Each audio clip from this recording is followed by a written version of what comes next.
আমার মুসলমান বন্ধুগণ, গভীর মনোযোগ। আকায়ে নামদার, তাজদার মদিনা, সরকারে দু আলম রাসূল পাক সাল্লাল্লাহু আলাইহি ওয়াসাল্লাম দুনিয়ার জমিনে কেমন ছিলেন, মানুষের সঙ্গে কেমন আচরণ করতেন, কেমনে মিশে যেতেন, কে কি করলো, কার কেমন ব্যবহার, কার বডি কেমন, কার কাপড় কেমন দেখতেন না, মানুষ মনে করে সকল মানুষের সঙ্গে মিশে যেতেন, মানুষের কল্যাণে কাজ করে যেতেন, রাত দিন সমাজের মানুষের জন্য কল্যাণ করে যেতেন। আল্লাহ রাব্বুল ইজ্জত ওয়াল জালাল বলে দিয়েছেন, বন্ধুরে, পৃথিবীর জমিনে একমাত্র কেবলমাত্র শুধুমাত্র আমি আল্লাহর পরে যদি কারো মর্যাদা থাকে, একমাত্র তোমাকে সম্মান আর মর্যাদা দিয়েছি। বন্ধু আমার, তুমি যদি তোমার পৃথিবীর মানুষগুলাকে তোমার আদর্শের দিকে নিয়ে আসতে পারো, আমি আল্লাহ রাব্বুল ইজ্জত ওয়াল জালাল কথা দিলাম, দুনিয়ার জমিনে চলার পথে যদি গুনাহ হয়ে যায়, ভুল হয়ে যায়, অন্যায় হয়ে যায়, নাফরমানি হয়ে যায়, কোরআনে কারীমের 19 নম্বর পারা 25 নম্বর সূরা আল ফুরকানের 65 নম্বর আয়াত থেকে আল্লাহ রাব্বুল ইজ্জত ওয়াল জালাল বলছেন, আমার আল্লাহ বললেন, ওয়াল্লাযীনা ইয়াকুলুনা রব্বানা ইসরিফ আন্না আযাব জাহান্নাম ইন্না আযাবাহা কানা গারামা।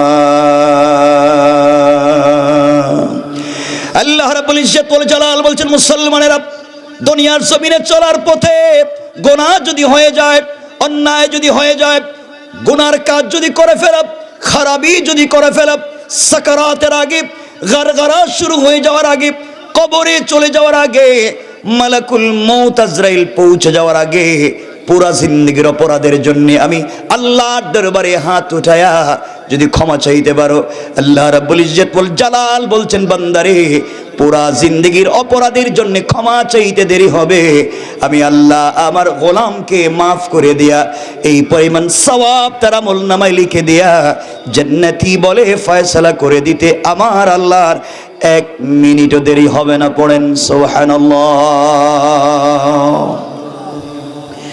রাসূল কেমন ছিলেন?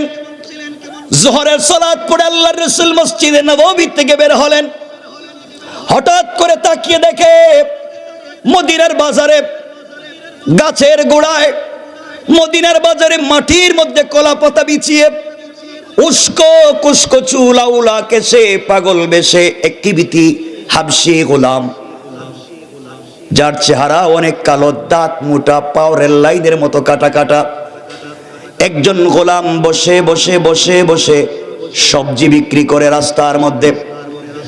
আল্লাহ রাসূল দেখতে থাকলেন, যোহরের সালাত থেকে নিয়ে আসর পর্যন্ত দেখলেন ওই গোলাম রাস্তায় বসে বসে সবজি বিক্রি করে। কেউ তার কাছে সবজি নেওয়ার জন্য যায় না, কারণ তার কাপড়গুলা ভালো না, দেখতেও সুন্দর না, মাটির মধ্যে বসে আছে, কেউ তার আশেপাশেও যায় না। আল্লাহর রাসূল দেখলেন লোকটা চোখ থেকে পানি ছেড়ে ছেড়ে কান্না করে, কি যে একটা অবস্থা। গোলাম বুঝতে পেরেছে মদিনায় কেউ আমার কাছ থেকে কোনো জিনিস কিনে নেবে না। আল্লাহ রাসূল আস্তে আস্তে করে পৌঁছে গেলেন যুবকের কাছে। কেমন ছিলেন আমার রাসূল? যার শরীর থেকে ঘামের গন্ধ বের হচ্ছে, যার শরীরের কাপড়গুলা ছেঁড়া, কালো হাবশি গোলাম কৃতদাস। আল্লাহর রাসূল তার কাছাকাছি পৌঁছে গিয়েছেন, হাতটাকে বগলের ভিতর দিকে ঢুকায়া পিছন দিক থেকে গোলামটাকে জড়িয়ে ধরলেন, আর মদিনার মানুষকে চিৎকার করে বলছেন, শোনো মদিনার মানুষেরা শোনো, আমার একজন গ্রাম থেকে এসেছে, আমার গ্রামের বন্ধু শহরের বন্ধুর কাছে এসেছে শহরে সবজি বিক্রি করতে। কে নিবা আমার বন্ধুর কাছ থেকে সবজি নিবা? তাড়াতাড়ি চলে আসো। মদিনার মানুষেরা এখন পর্যন্ত যারা ওই গোলামের কাছে যায় নাই, তার চেহারা দেখে, তার শরীর দেখে, তার অবস্থা দেখে আল্লাহর রাসূল যখন গোলামটাকে বন্ধু বলে পরিচয় দিয়েছেন, সকল মানুষ তার কাছে এসে যেই জিনিসগুলা আগে নেই ডাবল দামে নিতে শুরু করলো। সবগুলা কয়েক মিনিটের ভিতরে শেষ হয়ে গেল। এবার আল্লাহর রাসূলের চেহারার দিকে তাকিয়ে ওই গোলাম চোখের পানি ছেড়ে ছেড়ে কান্না করে ডাক দিয়ে বলছে, রাসূলুল্লাহি ইয়া হাবিবাল্লাহ, পয়গম্বরে আরবি, আপনার কাছে আমি জানতে চাই, মানুষের কাছে আপনি বন্ধু বলে আমাকে পরিচয় দিলেন, আমি একজন গোলাম, কালো মানুষ, দেখতেও সুন্দর না, ঘর বাড়ি নাই, কৃতদাস, শরীর থেকে গামের গন্ধ বের হয়, আপনি আমাকে জড়িয়ে ধরলেন, আমার সবজিগুলা বন্ধু বলে বিক্রি করাইয়া দিলেন। ইয়া রাসূলুল্লাহ, সত্যি কি আপনি আমাকে বন্ধু বলে পাবলিকের কাছে পরিচয় দিতে পারবেন নাকি? না, আমার সবজি বিক্রি করবার কোনো কৌশল তৈরি করলেন গরিব মানুষ দেখে। আল্লাহ রাসূল দাঁড়িয়ে গেলেন, যুবকটাকে জড়িয়ে ধরলেন, কপালে চুম্বন করে বলছেন, শোনো মদিনার মানুষেরা, এই যে একটা ব্যক্তি দাঁড়িয়ে আছে, গ্রাম থেকে এসেছে, আমি শহরের বন্ধুর কাছে আমার বন্ধু, এই বলে পুরা মদিনার বাজারে বন্ধু বলে হাঁটাইয়া নিলেন, মানুষের কাছে পরিচয় দিলেন। যুবক কান্দে, গোলাম কান্দে, ইয়া রাসূলুল্লাহ, পাবলিকের কাছে আমার পরিচয় দিয়েছেন, আল্লাহর কাছে কি আমার পরিচয় থাকবে নাকি কিয়ামতের দিনে? আল্লাহর রাসূল বলছেন, শোনো গোলাম, তোমার ভিতরে তাওহীদ আছে, রিসালাত আছে, তোমার শরীরের গঠন কেমন, কন্ডিশন কেমন, কাপড় আছে কিনা আমি জানতে চাই না, তুমি দিল থেকে আল্লাহকে ভালোবাসো, আমি রাসূলকে ভালোবাসো, এর চাইতে বড় পরিচয় পৃথিবীতে আর হতে পারে না। পৃথিবীতে বন্ধু বলে পাবলিকের কাছে পরিচয় দিয়ে দিলাম, তুমি আমার বন্ধু, আর আখিরাতেও আমি যেই জান্নাতে যাব, তুমিও বন্ধু হিসাবে আমার সঙ্গে সেই জান্নাতে চলে যাইবা। পড়েন সুবহানাল্লাহ। কেমন ছিল আল্লাহ রাসূলের চরিত্র, কেমন ছিল আল্লাহ রাসূলের আদর্শ? সমাজকে বিকারগ্রস্ত করেন নাই, সমাজের মধ্যে ফিতনা তৈরি করেন নাই। এই জন্য চলার পথে আমি আপনাদের কাছে বেশি সময় নিব না, চলার পথে একটা কাজ যদি করতে পারেন, শুধু মনে করতে পারেন হাসবি আল্লাহ, আল্লাহ আমার জন্য যথেষ্ট, এই একটা মাত্র কথা, হাসবি আল্লাহ। পুরা দুনিয়া যদি আপনার বিরুদ্ধে চলে যায়, পুরা দুনিয়ার পূর্ব থেকে পশ্চিম, উত্তর থেকে দক্ষিণ, পুরা দুনিয়া যদি আপনার বিরুদ্ধে চলে যায়, আপনি সিজদায় গিয়ে আল্লাহকে ডাক দিয়ে বলেন, আল্লাহ, দুনিয়ার মানুষ আমার বিরুদ্ধে চলে গিয়েছে, আমি তোমার কদমে সিজদায় পড়ে গিয়েছি, আল্লাহ আমার যে আর কোনো যাওয়ার জায়গা নাই।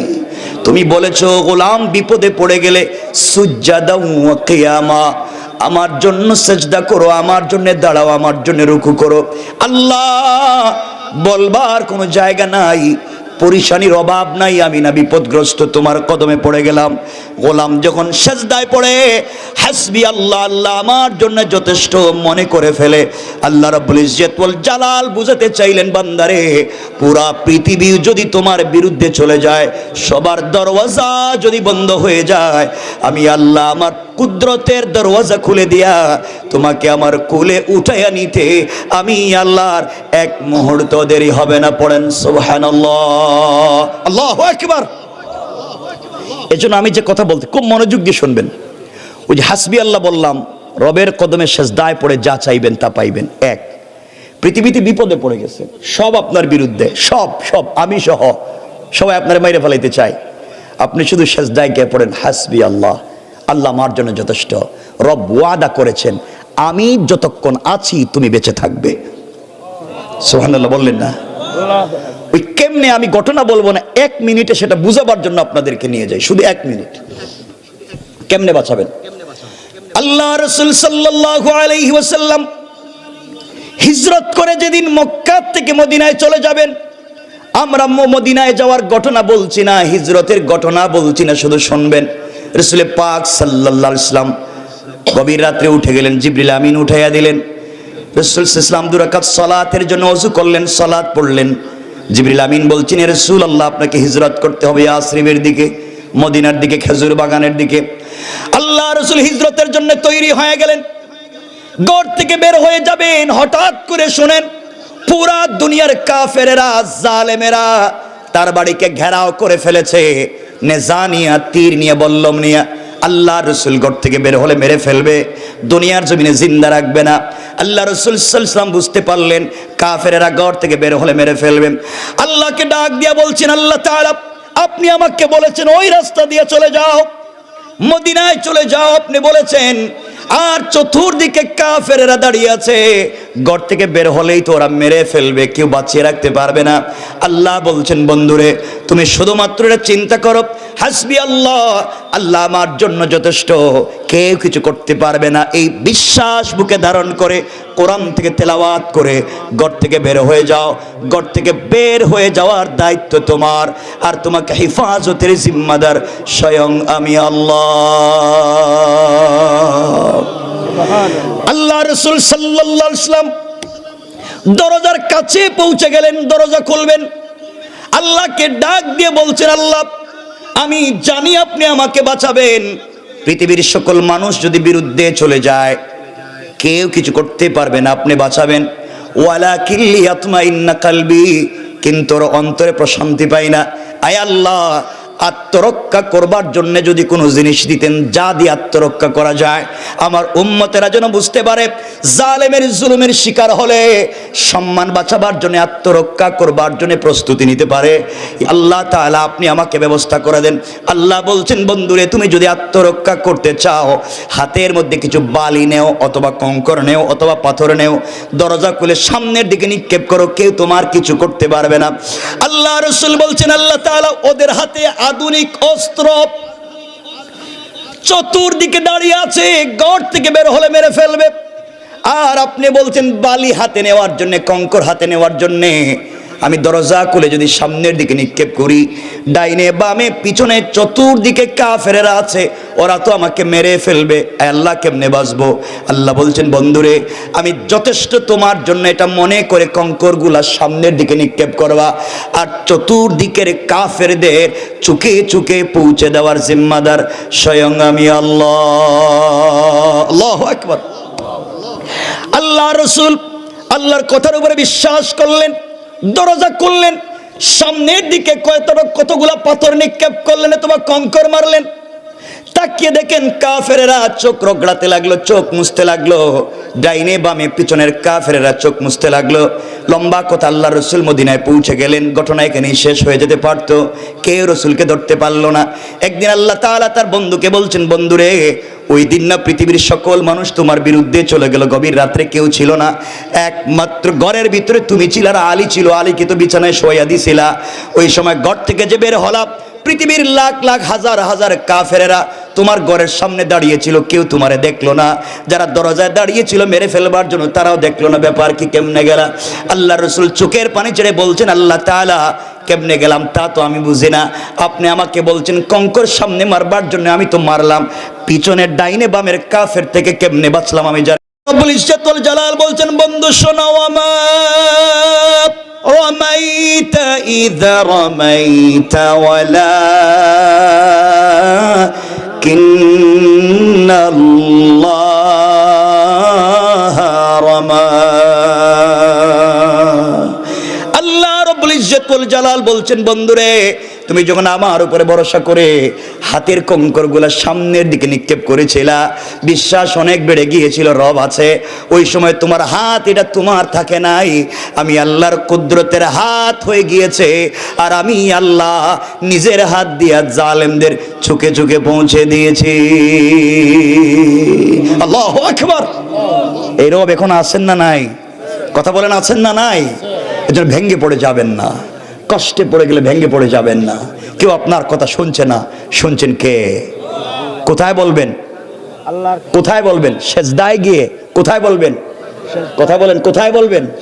সেজদায় গিয়ে বলবেন। রব আপনার কথা শুনবেনি। এই কথাগুলো বলেই আমরা আলোচনা সংক্ষেপ করব। চমৎকার একটা ঘটনা আপনাদেরকে বলতে চাই। কিতাবের নাম তারিখ ইবনে জারির তাবারি। আল্লামা জুলফিকার নকশবন্দি খুতুবাতে জুলফিকারে চমৎকার করে ঘটনা নিয়ে এসেছেন যে আল্লাহর উপরে ভরসা করলে পৃথিবীতে বেঁচে থেকেও জান্নাতের স্বাদ পাওয়া যায়।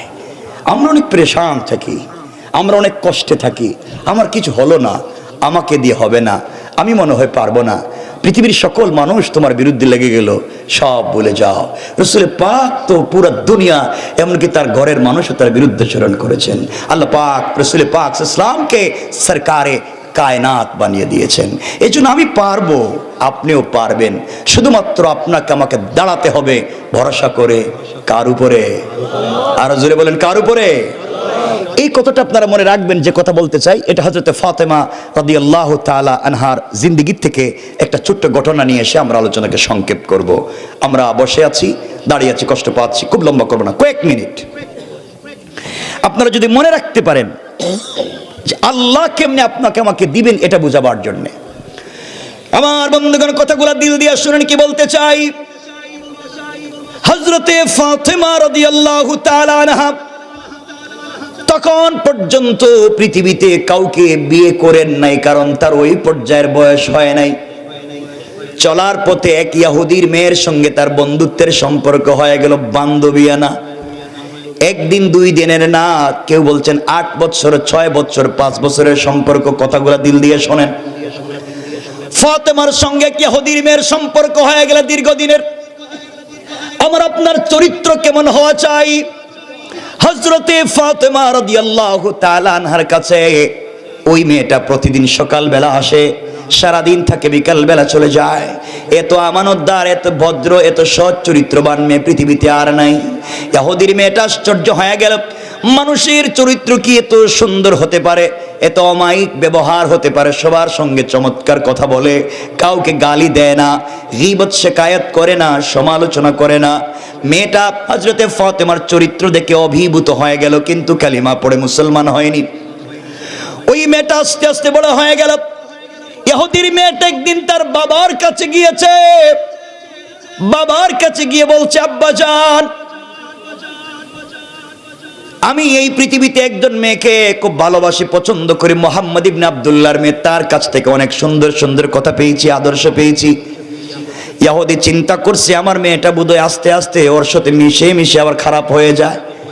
কারণ আপনার ছেলে যদি একজন ইসলামী আন্দোলনের কর্মীর সঙ্গে মিশে যায়, টাকনোর উপরে প্যান্ট পরবে, হয়তো মুখে দাড়ি রাখবে, পকেটে মেসওয়াক থাকবে, কিন্তু আপনার কাছে জঙ্গির মতো দেখা যায়।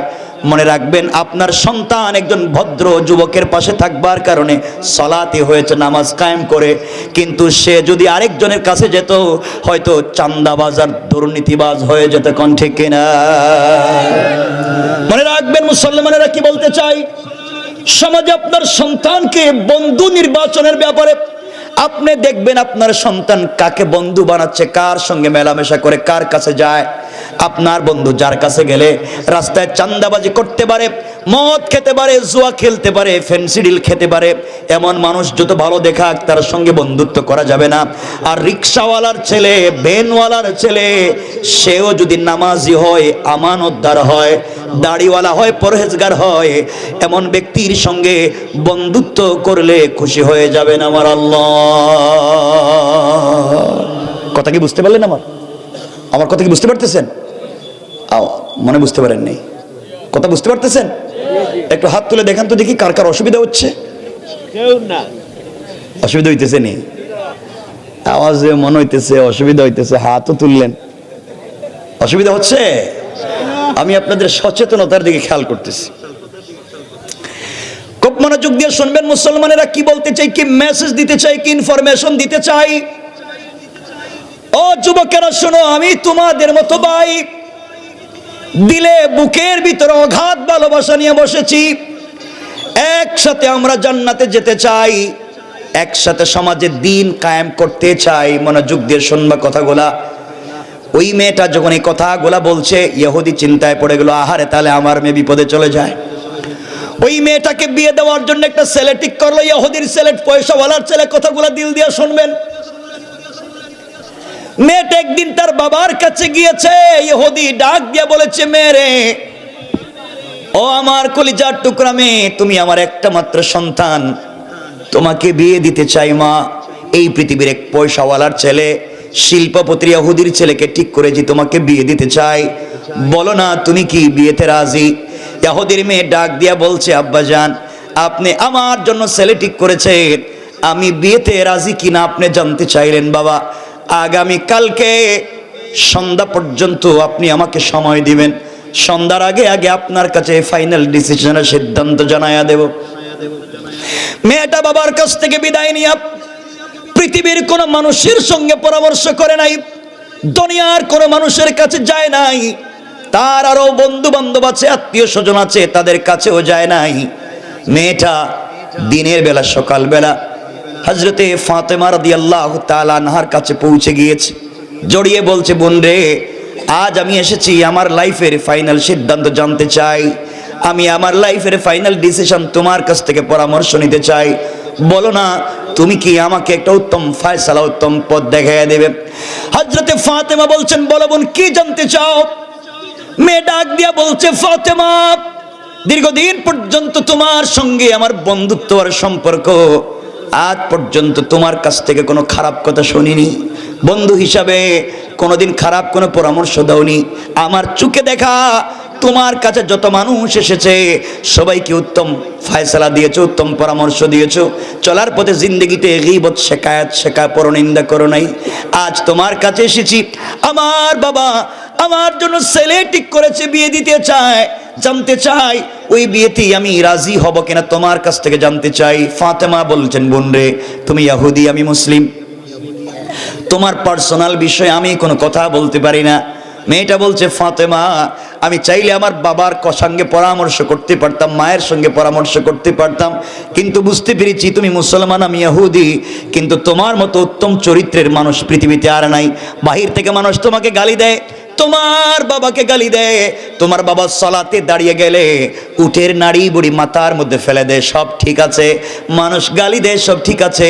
আমি কাছাকাছি থেকে দেখেছি তোমার মতো চরিত্রবান মানুষ আর হয় না। তুমি আমাকে বলো, ওই বিয়েতেই আমি রাজি হব কিনা, তোমার কথাই সিদ্ধান্ত।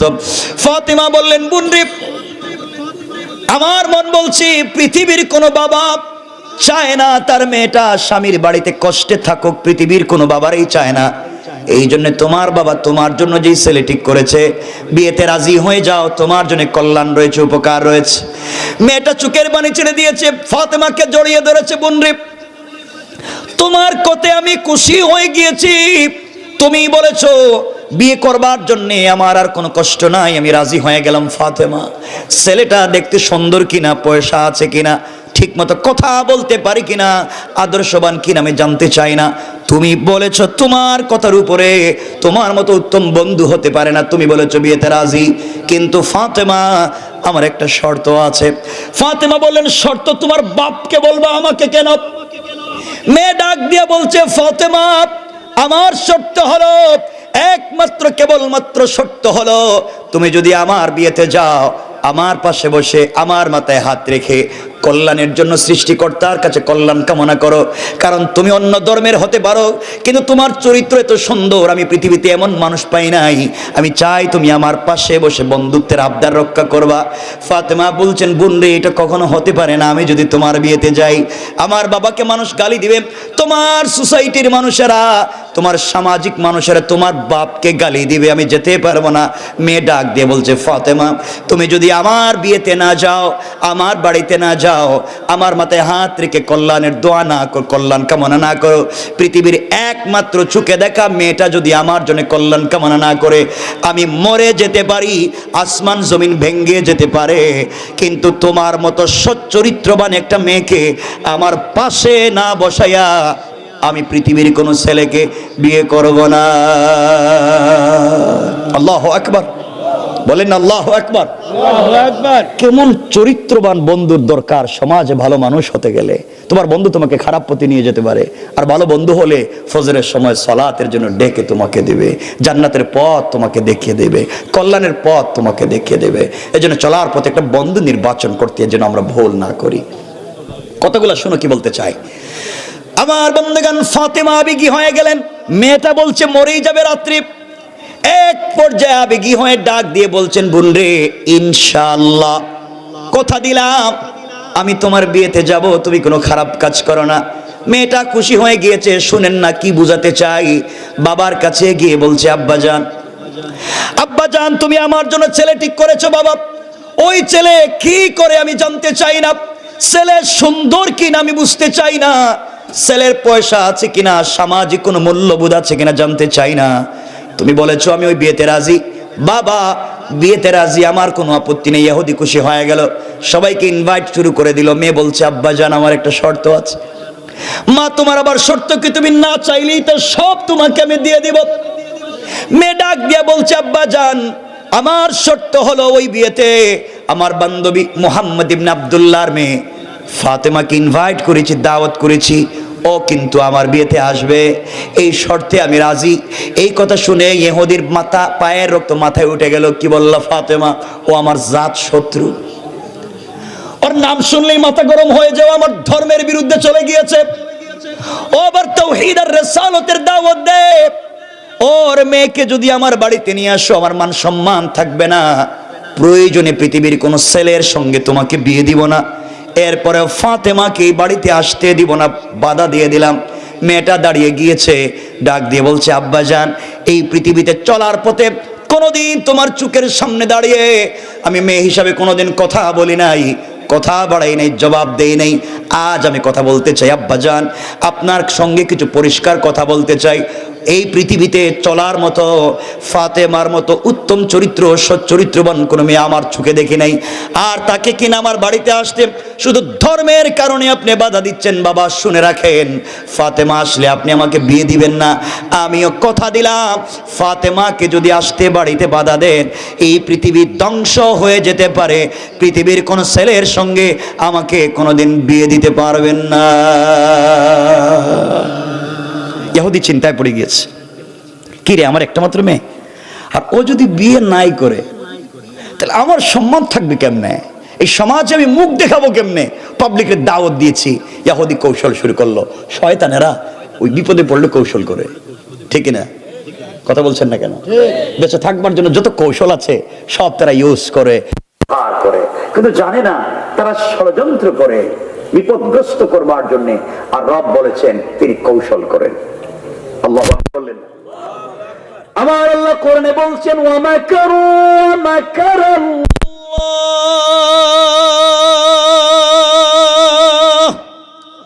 ওয়াল্লাহু খায়রুল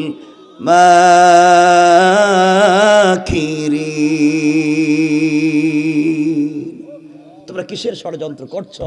রব বলছেন, আমি তো সর্বশ্রেষ্ঠ কুশলী, তোমাদের সকল ষড়যন্ত্র ব্যর্থ হবে। আরেক জায়গায় রব বলেছেন, ইন্না কাইদাশ শাইতানি কানা যায়ীফা, সকল কুটু কৌশল আমি রবের কাছে মশা মাছির চাইতে আর দুর্বল। পড়েন না সুবহানাল্লাহ। বিশ্বাস রাখতে হবে কার উপরে? কথাগুলো শুনেন না কি বলতে চাই আমার বন্ধুগণ, কথাগুলো দিল দিয়ে শুনেন কি বলতে চাই।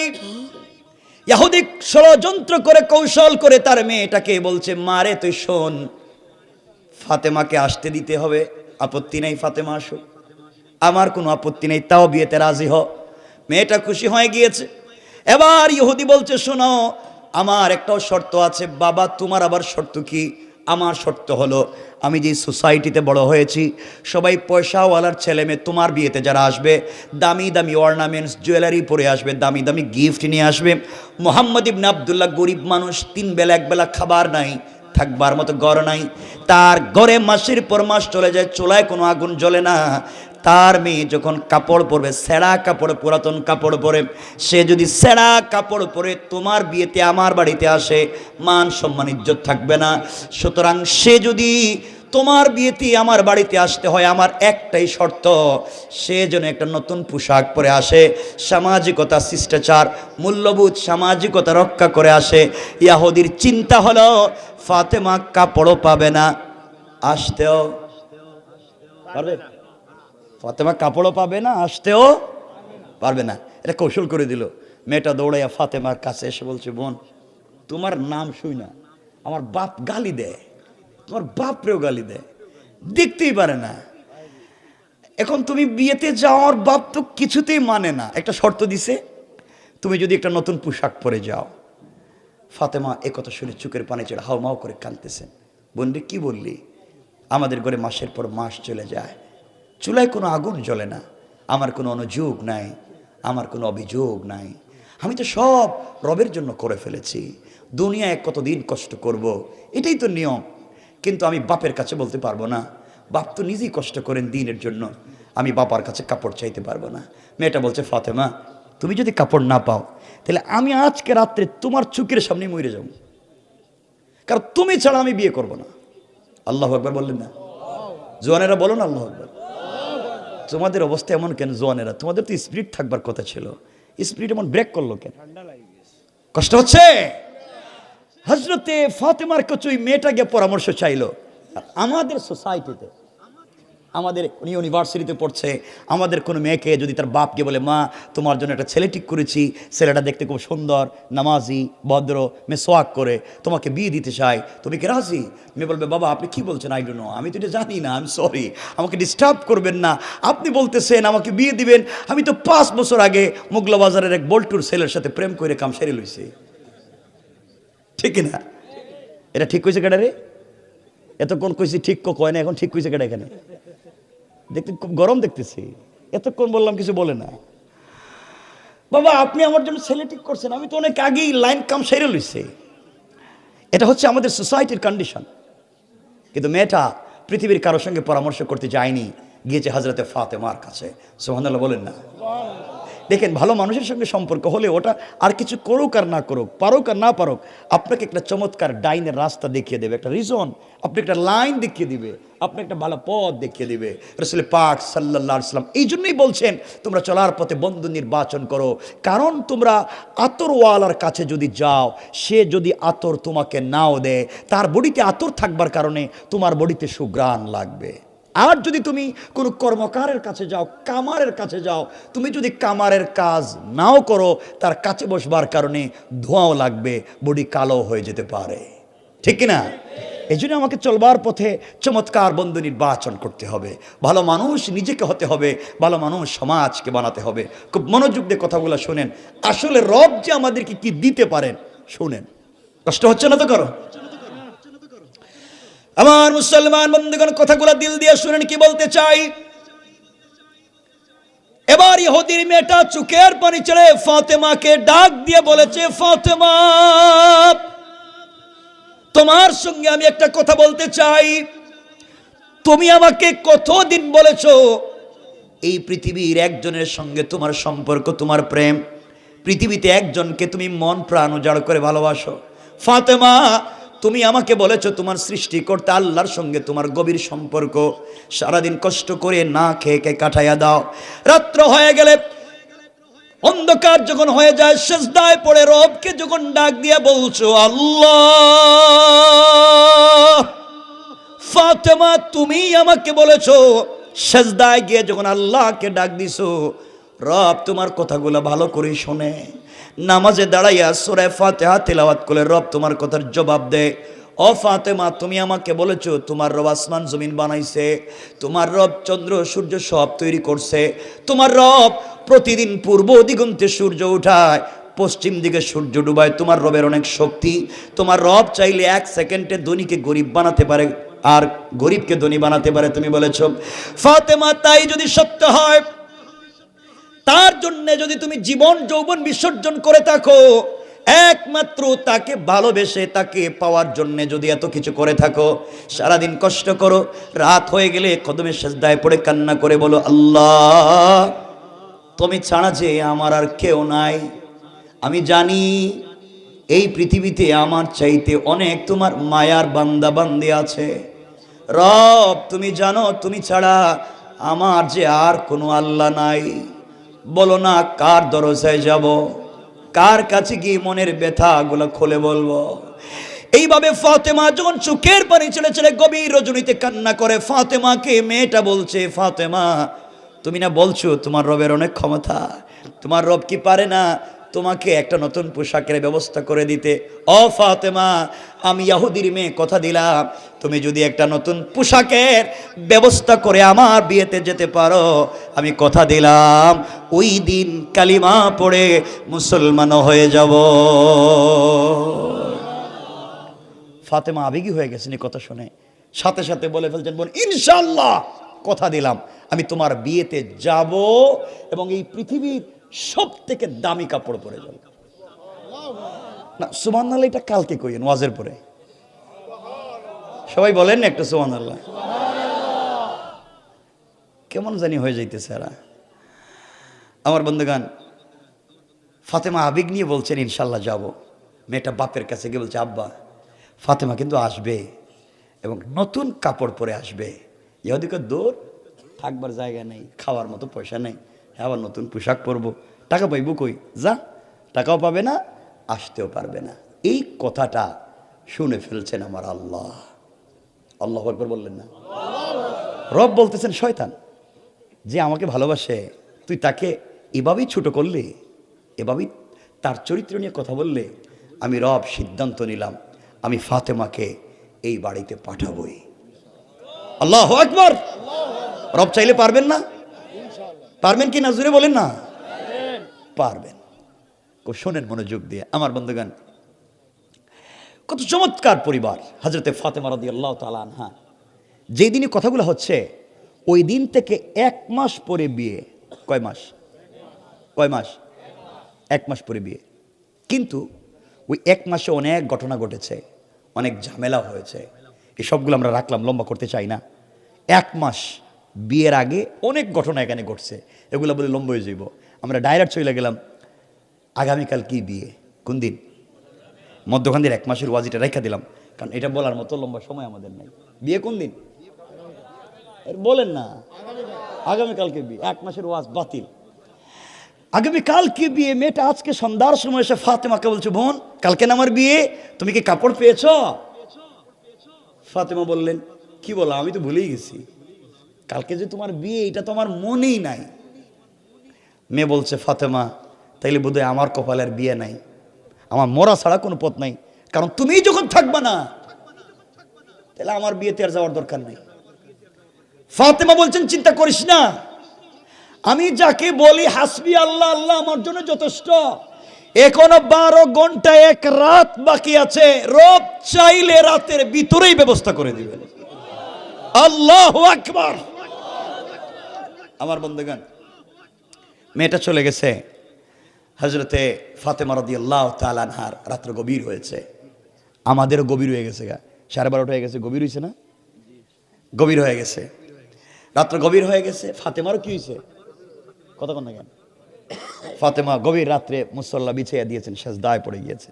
ওকে বলতেছি, ফাতেমা গভীর রজনীতে সেজদায় পড়ে চোখের পানি ছেড়ে আল্লাহকে ডাক দিয়া বলেছেন, আল্লাহ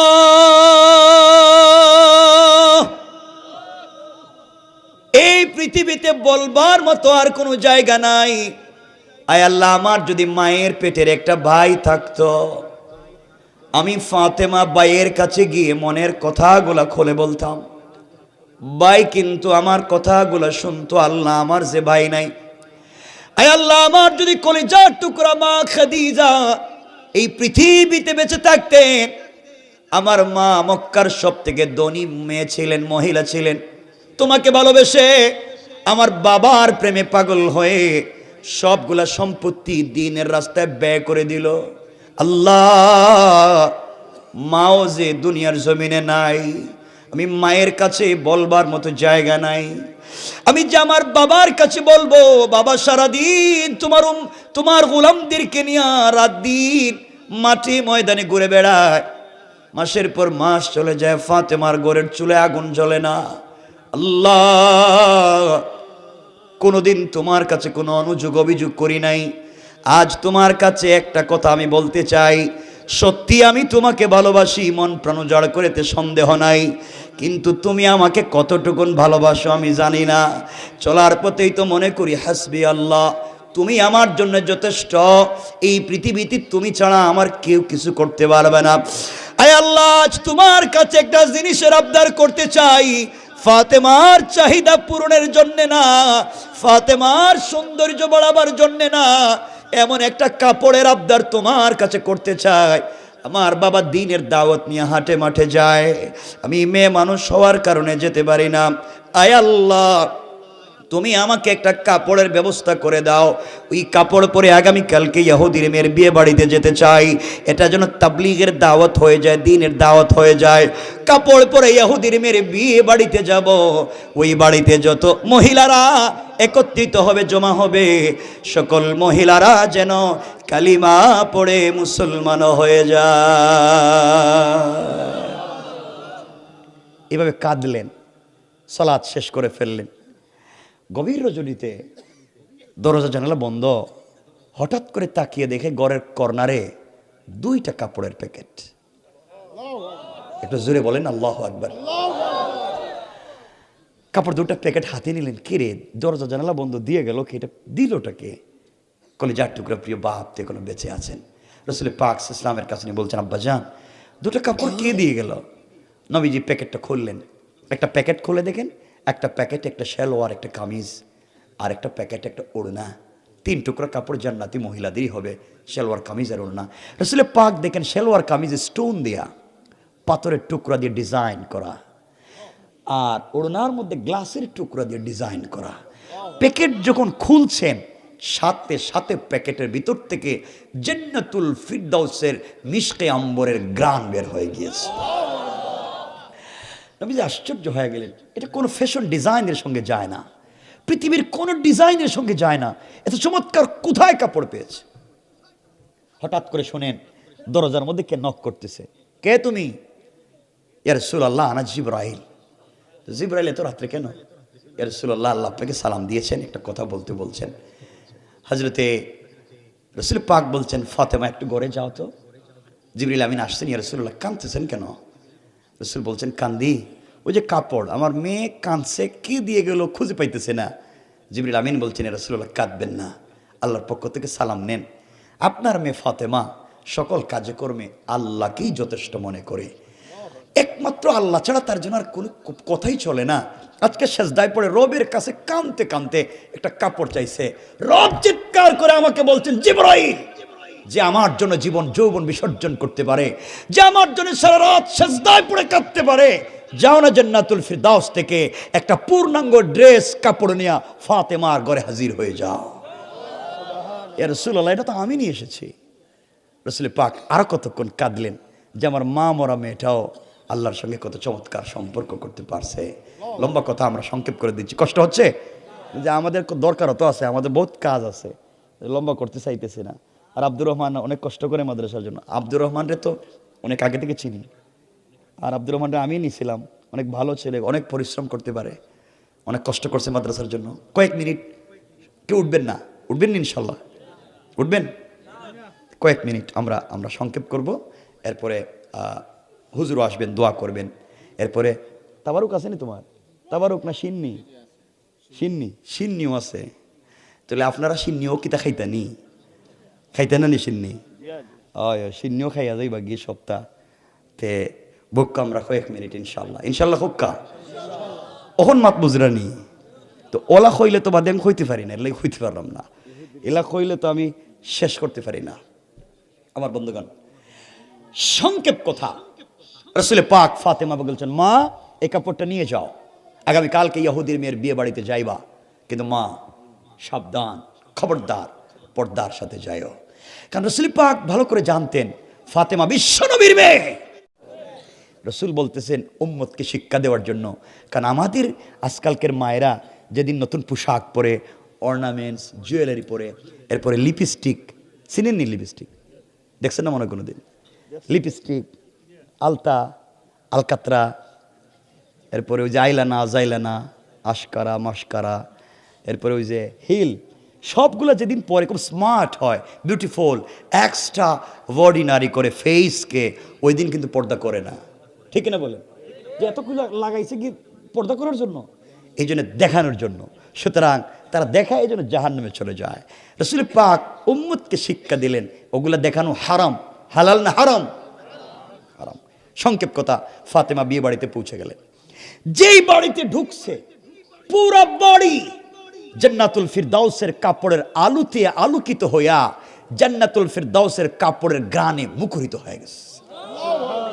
এই বাড়ির সকল মহিলারা এসে ফাতেমাকে বলছে, বোন তুমি গরিবের মেয়ে, আমরা বলছিলাম তো আসতে পারবে না, টাকা নাই পয়সা নাই, এত দামি কাপড় কোথায় পাইছ?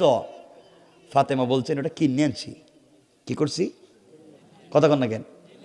তুমি কোন মার্কেট থেকে কিনছো? আমরা তো মুগলা বাজারে সব মার্কেট চিনি, এমনকি সিপাগল্লিও চিনি, কোন জায়গায় ফুচকা পাওয়া যায়, চটপটি পাওয়া যায়, এটাও তো আমরা চিনি।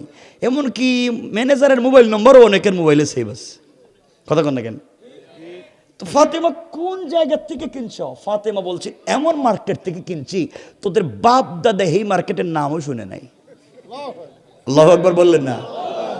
তো মহিলাদের জিদ একটু কম না বেশি? কথা বলেন না? বেশি না? মাঝে মাঝে ফিডায় না? হা কইছে চাচা কিতাবা ফিডাইনি বউয়ে ফিডাইনি মাঝে মাঝে বউয়ে মারে, এটা কোনো কথা হইল? যাক গা, এটা না বউয়ে মারে না, আপনারা বউরে ফিডেন। ওই দিন একজন আমার কইল বউরে মারতে মারতে চাচা, বউরে মারতে মারতে কইতেছে তুই আমার আব্বা ক। বউ মায়ের খাইতে খাইতে বলতেছে তুই আমার বাপ, এবার ছেড়ে দে। হ্যাঁ, বন্ধু বান্ধবের কাছে গিয়ে বলতেছে তোমরা আমার সিনোনির, আমি কেঠা? বউরে বাপ ডাকে ছেড়ে দিছি। শয়তান আল্লাহরে জিগে আল্লাহ আমারে শয়তান বানাইছিল কে রে? আমি তো বউরে জিন্দেগিতে ফিরিয়ে বাপ ডাকাই নাই। চিন্তা করছেন নি? আমরা হে কামলা, ঠিক কিনা? ঠিক কয়, আবার ঠিক কয়। এটা তো বউরে ফিটবো দেখতেছি রে, আল্লাহ মাফ করো। এ কাজ কইরেন না। দেখলাম আপনাদেরকে, আমি বেশি বলতে পারতেছি না আজকে। যাই হোক, সংক্ষেপ আমার বন্ধুগান, যেই মেয়ের আজকে বিয়ে হওয়ার কথা, ওই মেয়ে সে ফাতেমার কাপড় দেখে তার বাপের কাছে গিয়ে বলছে আব্বা তুমি যে আমার যে কাপড় কিনে দিছ, আর ফাতেমা যে কাপড় পরে আসছে, আমার কাপড় দিয়ে তো ফাতেমার জুতাও মুছা যাবে না। বাবা বলে দিলাম, ওই গরিবের মেয়ে যে কাপড় পরে আসছে, সেই কাপড় না দিলে কিন্তু আজকে বিয়ে করতাম না। লাগছে নি পেস? এজন্য আমরাও আজকে বিয়ে দিতামও না, আমরা রেখে দিব একটু পরেই। আমার বন্ধুগান, এই বাড়িতে যত মহিলারা জমা হয়েছে, সকল মহিলারা তাদের অভিভাবকের স্বামীর কাছে গিয়ে বলছে খবরদার বিয়ে বাড়িতে এক ফোঁটা পানিও কেউ পান করতে পারবে না। ফাতেমা যে কাপড় পরছে, এই কাপড় না দিলে এই বাড়ি থেকে কেউ যাইতে দিতাম না। লাগছেনি পেস? লাগছেনি? কথা বলেন না কেন? দেখেন, একটু আমার সাথে কথা বলেন, 2-4-5 মিনিট মাত্র কথাই বলবো, একটু কথাবার্তা বলেন, নাইলে ওয়াজরে উল্টাইয়া দিব। বৌরে দিয়া ঘরে কাজ করান, রান্নাবাড়ি করান, ঘর মুছান, বাথরুম পরিষ্কার করে না? এরপর হাঁস মুরগ থাকলে তাও দেখে, গরু ছাগল থাকলে তাও দেখে, কেউ অসুস্থ হইলে তারেও দেখে, বাচ্চা খাচ্ছে তাও দেখে। হেই ওয়াশ কইরা দিব, সব আপনি করা লাগবো। কথা বুঝেন? বৌরে রান্না করে আপনি খাওয়াইতে হইব, বৌরে কুলে লইয়া আপনি আটতে হইব। এমনকি ছোটো ছোটো বাচ্চা যদি থাকে, হেরেও আপনি দুধ খাওয়াইতে হইব। এটা করা যাইব না, কিন্তু এরা তো কিছু কয় না। তাহলে হেই ওয়াশ করে দিব, আজকে ঘরে যেতে পারবেন না। বউ কইব দরজা বন্ধ, আগে কাজ শেষ করে আসো। এখন বলেন কি এই ওয়াশ করতাম নি আমি? ওরে জিনা রে বাবা, রে রে বাবা, জিনা। ঠিক আছে, তাইলে তো আমার সঙ্গে কথা বলতে হবে। পারবেন তো ইনশাআল্লাহ? জোরে বলেন না ইনশাআল্লাহ। পরিবারকে চমৎকার করতে হবে। মাঝে মাঝে বাসায় গেলে বউরে সালাম দিয়েন। হ্যাঁ, কিছু গানা দি মামা, তুমি সালাম দৌনি বউরে? তুমি বারসাই রেখি থাকো। আমি বললাম সালাম দেনি বেটাকে বারসায়। সালাম দেনি হে বেটাকে বারসায়। সালাম দিবেন তো ইনশাল্লাহ? মাঝে মাঝে স্ত্রীকে সালাম, যে কথায় কথা চলে আসছে, ও লম্বা হয়ে যাচ্ছে, আমি বিপদে পড়ে যাচ্ছি। কথায় কথা হাদিস বলি, 2টা হাদিস, একটা মেশকাত বাবু তিব্বে ও রেকাত, একটা শামাইলে তিরমিজি। আম্মা যেন আয়েশা বলেন, যেই করে স্বামী স্ত্রীকে সালাম দেয়, স্ত্রী স্বামীকে সালাম দেয়, আল্লাহ এই করে 100 থেকে 300টা বারাকাতের দরওয়াজা খুলে দেন। যেই করে স্বামী স্ত্রীকে সালাম দেয়, স্ত্রী স্বামীকে আওয়াজ করে সালাম দেয়, তাদের হার্ট, কিডনি, লাঞ্চেও যদি কোনো রোগ থাকে, আল্লাহ তা থেকেও মুক্ত করে দেন। এজন্য আজকে ঘরে গেলে বউরে সালাম দিয়েন। কিছু কয় না দিকেরা? আমার বাবার মতো যারা চাচা, তারা কইতেছে রে বাবা তুমি এই ওয়াজ করতে কইছে কেডা? এই ওয়াজ করলে তো আজকে 60 বছর হয়ে গেছে বিয়া করছি, সালাম দিছি না, দিলে তো ফিরেই বউ। সালাম দিবেন তো ইনশাল্লাহ? ইনশাআল্লাহ। আজকে দরজায় গিয়ে ওয়াজ শেষ করে দরজা দাঁড়াইয়া বলবেন, স্ত্রী আসসালামু আলাইকুম ওয়া রাহমাতুল্লাহ। বউ কইব বুড়ের আজকে কোন বুতে দিল? এই হঠাৎ সালাম দিয়ে দেখতেছি মনে হয় মগলা বাজারে কোনো কাম ঘটাইছে, আর আমার সালাম দিয়ে একটু ভাব মারতেছে। ঠিক নেই? এটা ঠিক করেন, সমাজকে সুন্দর করেন, মোটিভেট করেন, কাউন্সিলিং করেন, চমৎকার একটা পরিবার তৈরি করেন। যাক, লম্বা করতে চাই না আমার বন্ধুগণ। শেষ কথা, হযরতে ফাতেমা রাদিয়াল্লাহু তাআলা আনহা মহিলাদেরকে বলছেন এক জায়গা থেকে কাপড় কিনছে। মহিলারা বলছে বলো কোন জায়গা থেকে? ফাতেমা বললেন শোনো, যেই মার্কেট থেকে কাপড় কিনেছি ওই মার্কেটের নাম জান্নাত। যেই দোকান থেকে কাপড় কিনেছি, যেই শোরুম থেকে কাপড় কিনেছি, ওই দোকানের নাম হলো জান্নাতুল ফিরদাউস। মহিলারা চিন্তা করছে জান্নাত, জান্নাতুল ফিরদৌস, এটা তো নামও শুনছি না, আমাদের মার্কেটের নাম তো বল্টু মিয়ার মার্কেট, এটা কি কয়? ফাতেমা, এই মার্কেটে যাওয়ার রাস্তা কোন দিকে, কোন দিক থেকে এই মার্কেটে গেছে? ফাতেমা বললেন, শোনা, দুনিয়ার সাধারণ রাস্তা দিয়ে মার্কেটে যাওয়া যায় না, ওটা ভিআইপি রাস্তা, যে কেউ চাইলে রাস্তা দিয়ে যেতে পারে না, রাস্তার একটা নাম আছে। মহিলারা বলছে বলো। ফাতেমা বললেন, ওই রাস্তার নাম হলো ইহদিনাস সিরাতাল মুস্তাকিম।